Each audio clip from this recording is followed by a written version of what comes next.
그 맛보고 느끼는 것.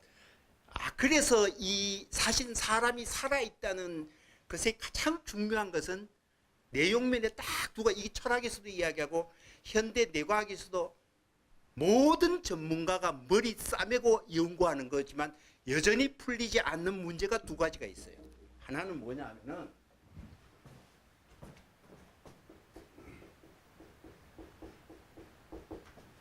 이 영어로는 이걸 뭐 컨셔스니스죠, 그죠? 의식이라는 문제고, 하나는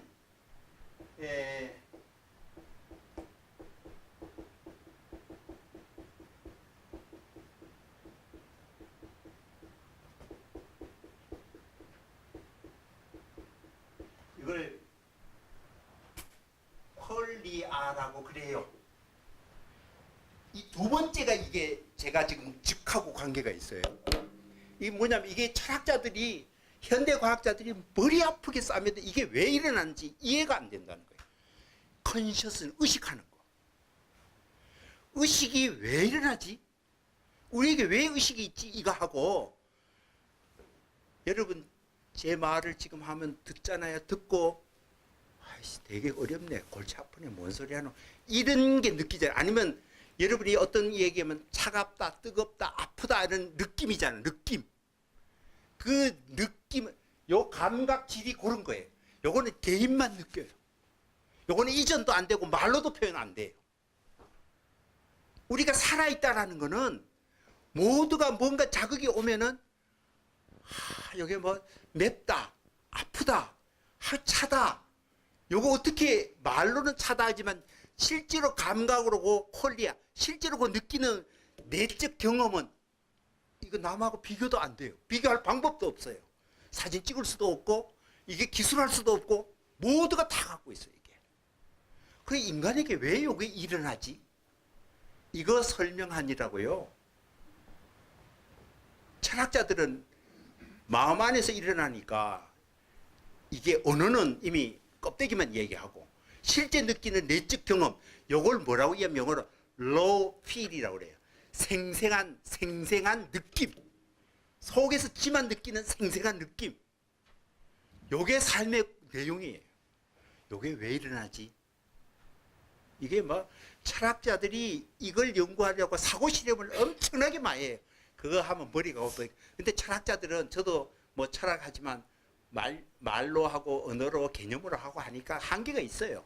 그래서 과학자들이 이 문제에 달려드는데, 하나는 다 이제 뇌과학을 하는 사람 한 그룹하고, 하나는 양자역학이라는 그 학문을 한 사람이 우리 인간, 옛날에 물리적 현상만 했다, 이제는 인간인데 진짜 이 세상을 살아가는데 가장 중요한 게 우리가 감각질을 느끼고 산다는 것. 누구든지 나는 외롭고 아프고 어떤 느낌을 가지고 살아요. 항상. 이거는 어느 누구도 교환이 안 돼요. 비교도 안 되고 전달도 안 돼. 불가능해요. 이게 왜 생겼지? 인간에게 이게 신비하다. 설명을 아무리 해도 이 설명한 방법은 크게는 두 가지. 우리가 전통적으로 보면 유물론과 유심론이. 이 결국은 뭐냐? 물리적 현상의 부수작용이지 별거 없다.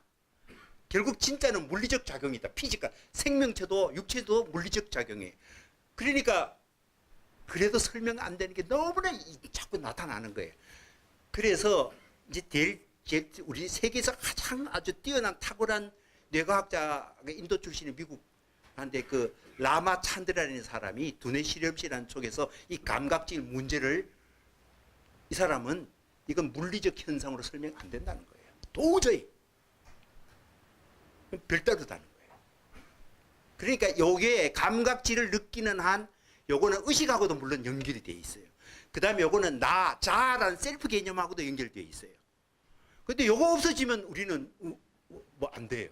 요 감각질이, 이 사람은 이게 물리적 현상 아니다. 그래서 이게 뭐냐면 옛날에 그 이기 이원론 이해할 때 이론론 이원도 그 리라는 것과 마찬가지로 뭔가 이 물리적인 거 하고, 예를 들어서 구체적으로 우리 뇌과학을 하면요, 뇌 신경세포에 결국 신경들이 갖고 있는 그 신호는 내면 전기실로 이온이고 호르몬이에요. 그런데 전기 신호가 어떻게 내가 차갑다는 느낌을 가지지? 그 설명이 안 된다는 거예요. 그 여러 가지 증거가 있어요. 아니 전기 신호라는 물리적 현상이 우리가 내적으로 그게 차갑다라고 느낄 수 있는 어떻게 설명하냐 이거예요. 막 이런 말이 한마디로 하여튼 우리 인간이 살아가면서 평생을 여러분이 살아가지만 가장 중요한 거는 우리는 어느 순간인지 감각지를 느끼고 있어요. 즉 느낌, 생생한 살아있는 느낌을 우리는 갖고 있단 말이에요. 그런데 요놈의 느낌을 우리는 느낌을 느끼다가 또 놓치다가 느끼다가 놓치다 그래요. 지난번에 그 BTS 방탄소년단은 그 느낌을 이제 언어로 표현하고 음악으로 표현하고 막 이래 하다 보니 우리한테 공감되지만 사실은 그렇게 해도 우리가 각각이 느끼는 감각질 때문에 우리가 견주어서 나름대로 공조 정도 하는 거지 실제로 우리는 서로 다 달라요. 하여튼 그런 그 감각질의 문제고 하나는 의식이라는 게 왜 생기는지 이 설명이 안 돼요. 그런데 놀랍게도 우리는 이 설명 이거는 철학과 과학이 철학자들은 온갖 사고실험 안 되니까 사고실험에 논리적으로 예를 들면 좀비 같은 뭐 철학적 좀비라는 말 써. 이게 무슨 말이냐 하면은 예컨대 인공지능 알파고 로봇을 만들어 가지고 실제로 기능적으로 인간보다 더 낫죠. 더 잘하잖아요. 우리 게임 안 되잖아요. 그러니까 인간이 할 수 있는 두뇌 물론 다른 역할도 되지만 딱 해가지고 바둑 두는 기능 사람보다 훨씬 그러면 그게 사람인가? 그 사람은 내적 감각이 있는지 없는지 사실 몰라요. 그러나 결과적으로 기능 면에서는 다 한다는 거예요. 이게 감각질이나 의식은 기능하고 또 다르다는 거예요. 설명이 안 된다는 거예요. 그러니까 여기에 컴퓨터 과학자들은 이게 의식과 감각질이 없는 기능적인 것만 만들면은 그게 결국 부수물이니까 된다라고 주장하는 게 한 그룹이에요. 한 그룹이에요. 오늘 강의가 좀 농도가 조금 짙어져가 철학 강의라. 그래도 제가 무슨 말인지는 모르시더라도 뭐가 저런 게 있구나. 우리가 늘 느끼는 감각질이라는 게 진짜 이건 내만 알고 아무도 모르는구나. 공유하지 못하는 거구나. 이거 하나 하고 우리가 늘 사용하는 의식이라는 게 신비한 현상이라는 이 정도는 이거는 철학과 과학이 해명하지 못한 문제예요. 인공지능 아무리 해도 안 되는 거예요. 더구나 아까 그 감각질 문제, 의식의 문제는 양자역학이라는 것을 여러분이 혹 관심이 있는 분은 뭐 유튜브 다 쳐보면은 A급 강의 많이 나와요. 엉터리 강의도 많지만은 A급 강의가 많이 나오는데 보면은 여러분 이제 물리학에서 보면은요. 이렇게 양자세기는 여러분 옛날에 만유인력을 완전히 과학 시간이 돼버려요. 만유인력을 발견한 뉴턴이 17세기예요. 어떻든 지구상에 사물이 움직이고 있는 그 사과가 떨어지는 걸 보고 만유인력을 발견했잖아요. 그죠?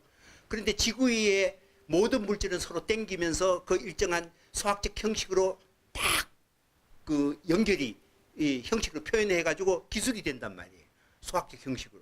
그러니까 바깥에 이 행성과 행성 간의 우주의 행성 간에도 똑같은 법칙이 사이가 하나의 법칙으로 통일로 설명을 했어요. 기가 막힌다고 우리는 이 뉴턴이야말로 근대 물리학의 아버지라고 얘기해요. 그런데 거기에다가 또 한참 그런데 아인슈타인인 사람이 나타나가지고는 1920년대 제일 큰 의문이 뭐냐. 만유인력 여러분 무조건 맞다 그러죠. 그러니까 만유인력이라면 무슨 말이에요? 모든 물질은 자기에게 당기는 힘이 있다라고 가정하는 거예요. 근데 거꾸로 생각해요. 왜 당기지? 도대체 물질은 왜 자기를 당겨요? 그 이유가 뭐냐?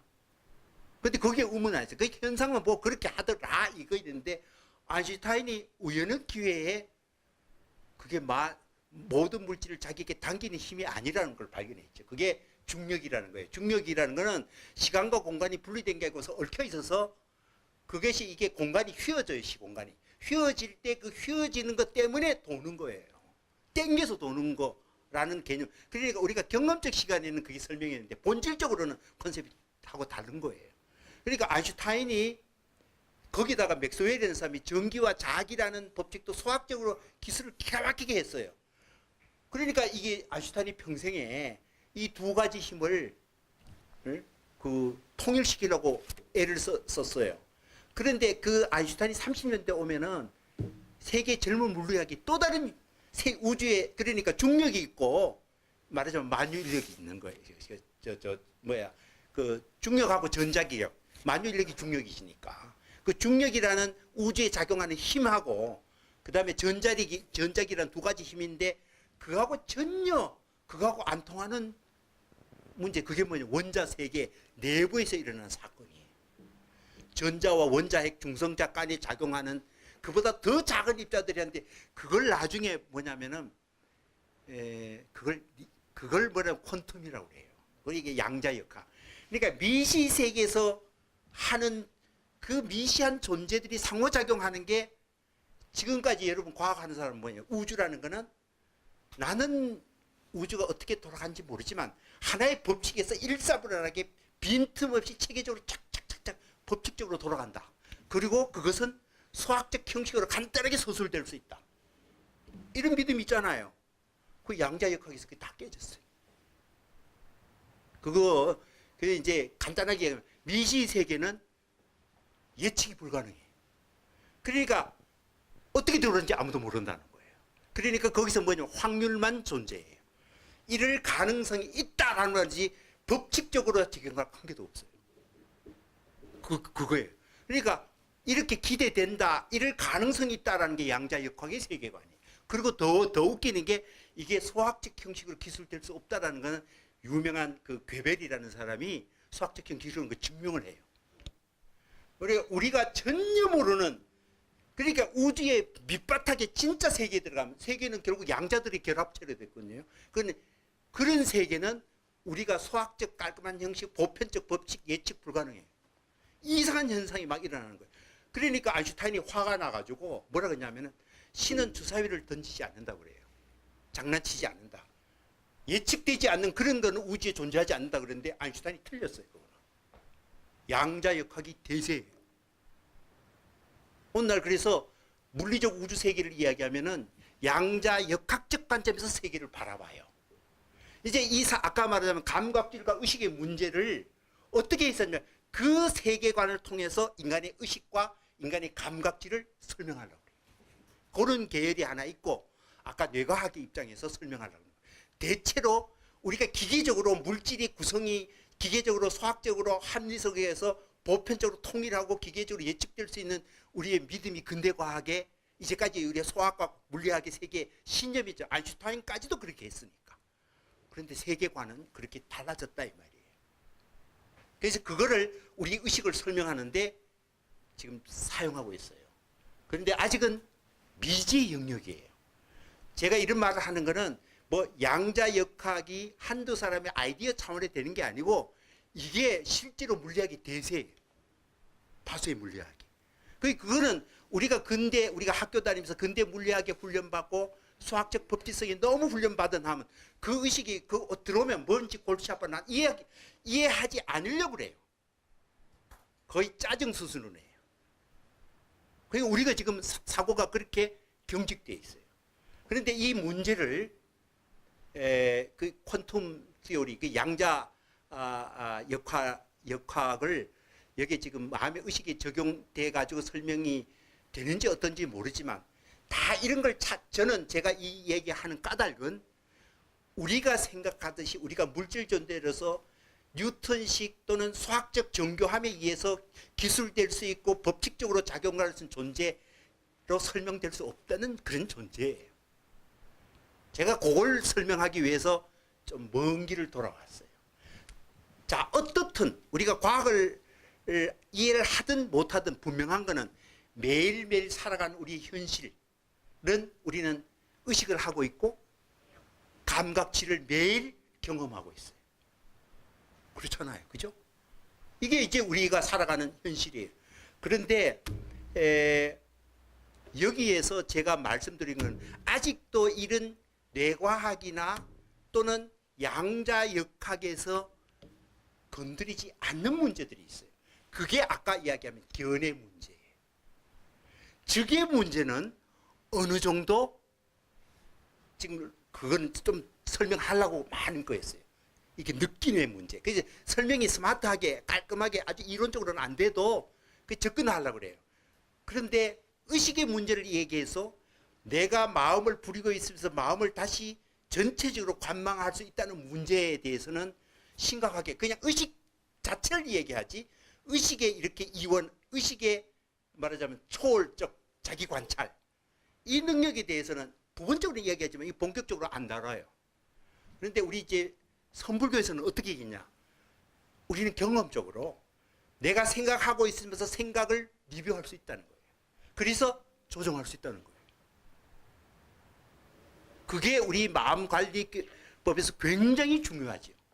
그러니까 아까 우리 신체적으로는 우주 자연하고 이렇게 공명한다 그랬잖아요. 우리 신체가. 아까 기적의 주파수 몇 헬츠라고 그랬어요? 432Hz하고 528Hz. 여러분 그거 한번 그냥 관심 있게 보세요. 뭐 그런 건데, 자, 이제는 뇌에서 여기서도 파가 나와요. 뇌에서도. 이 뇌파죠. 뇌파는 이건 더 낮아요. 그 알파파, 베타파, 세타파, 델타파 뭐 이런 게 나와요. 그러니까 잠잘 때 또는 깨어났을 때, 말할 때, 사고작용을 했을 때, 스트레스 받았을 때 파가 다 주파수가 달라요. 희한하게. 네. 뇌에서. 그래서 뇌파를 가지고 여기에 뭐 헤드밴드 딱 하면 뇌파가 요거는 베타파, 알파파 다 점검이 돼요. 이 사람 지금 스트레스 받고 있는 거 체크되죠. 지금 그런 시대에 왔어요. 그런데 요즘 더 뭐 또 나와서 이왕 이제 세로로 빠졌으니까 한 번 더 얘기하면은 지구 자체에도 고유 주파수가 있어요. 진동수가 있어요. 그거는 다 이제 과학에서 7.83Hz인가 그래요. 그래서 사람이 그 주파수를 하고, 이 지구 위의 존재니까 지구하고 우리하고 공명할 때 이 주파수하고 맞추면 우리가 깨어날 수 있다는 거예요. 그런데 최근에 수천 년 동안의 고유한 주파수가 있다가 최근에요, 이 지구 주파수가 급격하게 높아지고 있어요. 그래서 심지어는 이 주파수가 7.83에서 9, 10, 11, 심지어 30까지 올라가기도 하고, 그래서 갑자기 지구에 뭐 축이 바뀐다는 이론도 있고 온갖 이론이 다는데, 어떻든 그 결과 지구에 무슨 변화가 있고 지구에 이 시대에 갑자기 이 각성자가 많이 나타날 거다, 그래 예측한 사람이 있어요. 그냥 재미로 들어보세요. 그건 참고고, 자연의 고유 주파수가 있고 이렇게 하는데, 제가 지금부터 말씀드리고 있는 거는, 자, 우리가 주파를 바깥에 들어보는 것을 적응해가 안 맞는 거는 우리가 뒤틀어지고, 맞는 거는 이게 아주 좋은 상태로 가고, 이렇게 우리는 어떤 측면에서 뭐예요? 수신기죠, 수신기. 주파수를 받아들이는 존재잖아요. 그런데 한 가지 더 중요한 거는 우리가 고유 주파수를 만드는 생산자, 주파수 생성자라는, 단순히 보내는 것뿐만 아니라 생성자예요. 그게 여러분 감정 같은 것도 상대적이지만 이거는 주로 받아가지고 이렇게 처리해가지고 조율하는 정도인데, 이게 사람이 어떤 것을 통해가지고 고유 주파수를 강력하게 만들어내, 재편집해서 새로운 주파수를 만드는 창조자예요. 어디서 해요? 여기서. 그래서 신비하다는 거예요. 상상력. 그러니까 상상력 같은 거, 이런 새로운 생각 같은 거는, 창조적 아이디어라는 거는 원래 우주가 있는데 몸에 의해서 주파수가 묶여 있다가 어떻게 깨어나면은 그 주파수로서가 재구성해서 아주 영감적으로 확 받아들거나 바깥에 강력하게 주파수를 뽑아낸다. 하여튼 제가 말씀드린 거는, 인간은 단순한 우주에 있는 걸 그냥 소용체가 아니고 리시버가 아니고 우리 몸에 들어와가지고 여기에서 새로운 주파수를 만든, 그걸 생각을 통해서 하든가 또는 감정을 통해서 하든가, 특히 우리의 뇌에서 오르는 생각을 재구성해서 뻗어나는 이 주파수는 개인적인 욕망에 가로막혀가 주파수만 한 개도 통용이 안 되는 주파수를 만들 수도 있고, 진짜 이게 쫙 하고 외부하고 통용대가 쭉 뻗어나가는 높은 주파수의 생성력을 갖고 있는 생각을 만들어낼 수도 있어요. 그러니까 거꾸로 이야기하면은 진짜 깨어난 사람 또는 성인과 같은 사람은 이 우주에 공명할 수 있는 주파수의 생각을 그 생체가 그런 분이 강력한 파장으로 퍼뜨렸다, 이렇게 해석할 수도 있어요. 그냥 참고로 제가 말씀하는 거는 우리는 단순히, 그러니까 아까 어떤 고유 주파수 와가지고 내가 조율해가 바깥에 맞추는다, 그 정도가 아니고, 우리는 우리 뇌라는 것, 우리의 어떤 생각은 고도의 피질에서 인류 진화 과정에서 어떻든 인간이 수많은 정보를 재생성해서 이 언어란 미디어를 통해서 우주의 보통 우리 경험 이상을 재편집해서 오히려 아주 센시블하게, 아주 민감하게 새로운 주파수를 뻗어내고 이거 네트워크로 통할 수 있는 강력한 주파수 생성자다,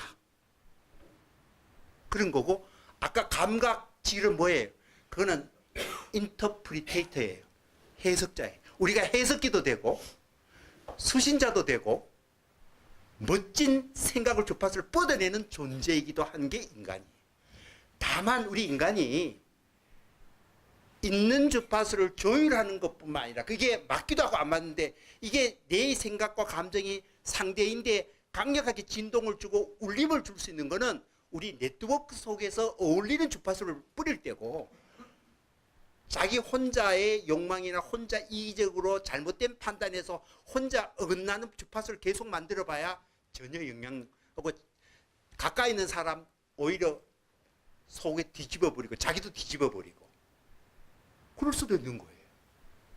그러니까 우리는 고유한 존재는 아니고 진동수에서 우주를 서로 상호작용하고 공명할 수 있는 그런 존재의 아주 희한한 인간 유기체식 매체인데, 이게 우주 주파수를 굉장히 민감하게 받아들이면서 지 나름대로 재편성해 가지고 어긋장 놓을 수도 있고, 좋은 주파수를 조율해가 강력하게 뻗어가 주변에 좋은 상태로 만들 수도 있는, 그러니까 우리 생각을 어떻게 만들어내느냐, 그런 점에서 굉장히 중요하죠.